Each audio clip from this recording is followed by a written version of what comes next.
selon le Togo, constate avec indignation et réprobation que la TVT a rendu public des résultats divisés en tendance du scrutin du 25 juillet 2013.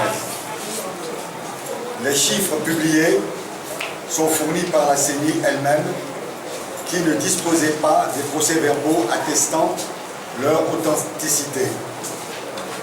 Le CST rejette catégoriquement ces chiffres qui n'ont fait l'objet d'aucune validation en séance plénière, bureau de vote par bureau de vote, comme le prévoit la loi. Le CST condamne cette manœuvre scandaleuse qui n'a d'autre objectif que de préparer l'opinion nationale et internationale à accepter les faux résultats d'un nouveau coup de force électoral. Le CST rappelle que les publications faites par la TVT dans la nuit du 25 au 26 juillet 2013 ne sont nullement conformes aux procédures prévues par les articles 97, 98, 99 et suivants du Code électoral. Procédure qui repose exclusivement sur la prise en compte des procès-verbaux de chaque bureau de vote dans chaque circonscription électorale. Le CST rappelle également qu'en raison du manque total de fiabilité des procédures électroniques de la CENI, la traficotée à souhait, seule une compilation transparente en public des résultats issus des procès-verbaux, bureau de vote par bureau de vote, seront considérés comme acceptables par ces candidats.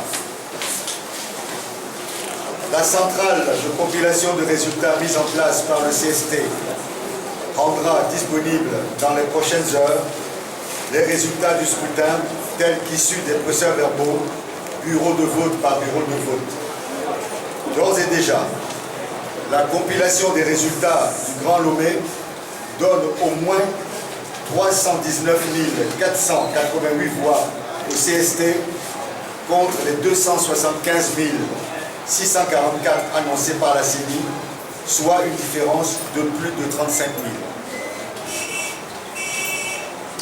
000. Au demeurant, le CST se réserve le droit d'user des prérogatives conférées par l'article 107 du Code électoral pour consulter et vérifier les résultats ainsi que l'authenticité des procès-verbaux, eu égard à la création en grand nombre de bureaux de vote fictifs et en doublant par la CENI et le pouvoir RPT Unir UFC. Le CST fustige une fois encore la propension à la tricherie et à la fraude électorale du régime RPT Unir qui, dans le but de conserver indûment et indéfiniment le pouvoir, n'hésite pas à mettre en œuvre les moyens les plus sordides.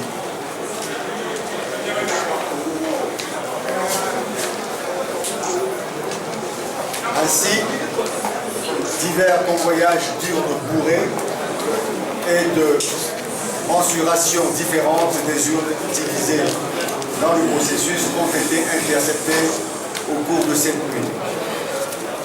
L'un des convoyages était assuré par deux candidats unis de la liste du Grand Lomé, le sieur Ignace Diadia Avognon et le sieur Mathieu Padagbon.